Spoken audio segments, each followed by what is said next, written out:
Security Guard Training Course, Section 11, Use of Force.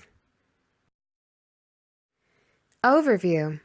Security guards may be required to use force during certain situations.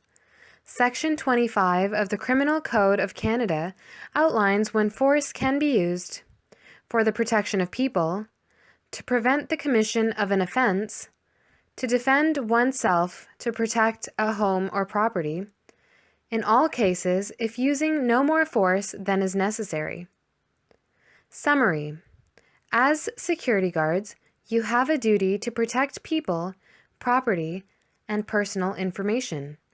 If you are in a situation that requires the use of force model, security guards should always consider the option of disengaging. The use of force model should only be used in two aspects. 1. Officer presence. 2. Verbal communication. Once verbal communication has failed, security guards should disengage immediately and contact the police. Use of force theory. The use of force theory is based on the National Use of Force model. What the heck does it mean anyway? The National Use of Force model is a graphical representation of the various elements involved in the process by which a person acting under authority assesses a situation and acts in a reasonable manner to ensure self and public safety. What it is and what it is not. The National Use of Force model is not intended to serve as a justification for officer use of force, nor does it prescribe specific response options appropriate to a situation. 6 guiding principles. The National Use of Force model includes 6 guiding principles. As a security guard who may occasionally have to use force, you should know them. 1. The primary responsibility of a law enforcement officer is to preserve and protect life. 2. The primary responsibility of any use of force is to ensure public safety. 3. Law enforcement officer safety is essential to public safety. 4. The National Use of Force model does not replace or augment the law. 5. The National Use of Force model was constructed in consideration of federal statute law and current case law. 6. The model is not intended to dictate policy to any agency. Number of subjects present. The number of subjects present affects how you react. There are several scenarios. 1 subject facing 1 officer, 1 subject facing 2 or more officers, multiple subjects facing 1 officer, multiple subjects facing multiple officers. Perceived subjects' abilities.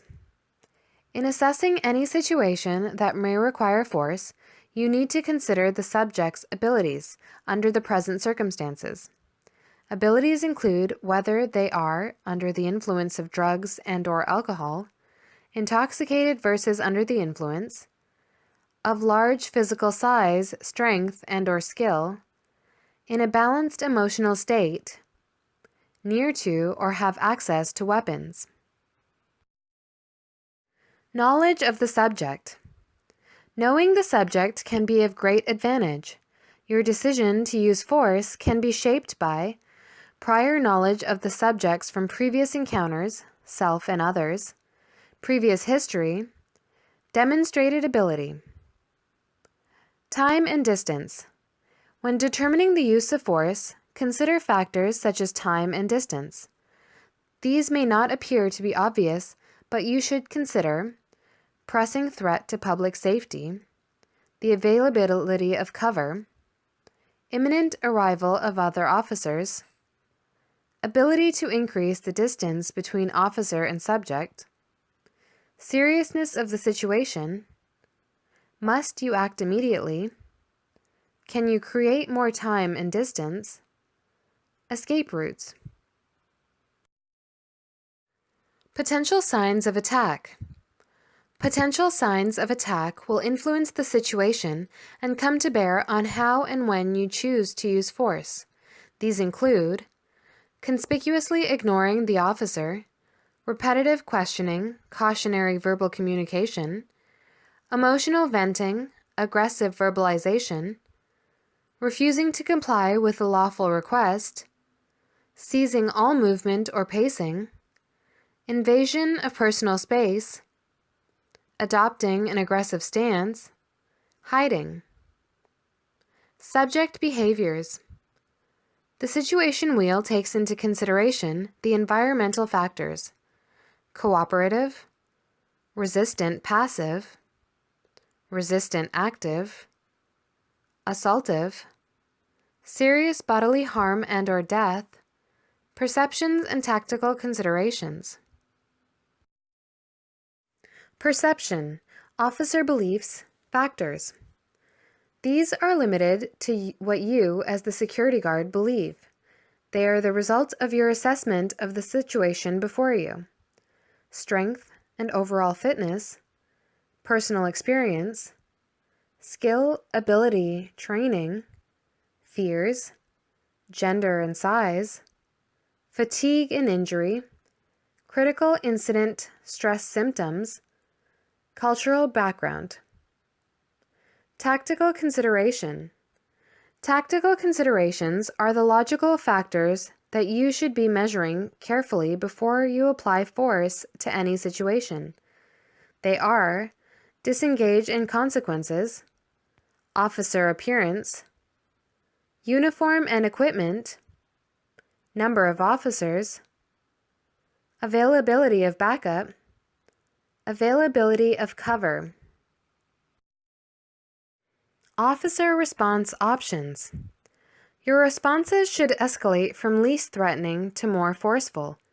In order of escalation, your options are officer presence, visible signs of authority, communication, verbal or nonverbal, physical control, soft, pressure point control, joint locks, restraint techniques, non-resistant handcuffing, hard, higher probability of injury, empty hand strikes, kicks, etc., intermediate weapons, less lethal weapons.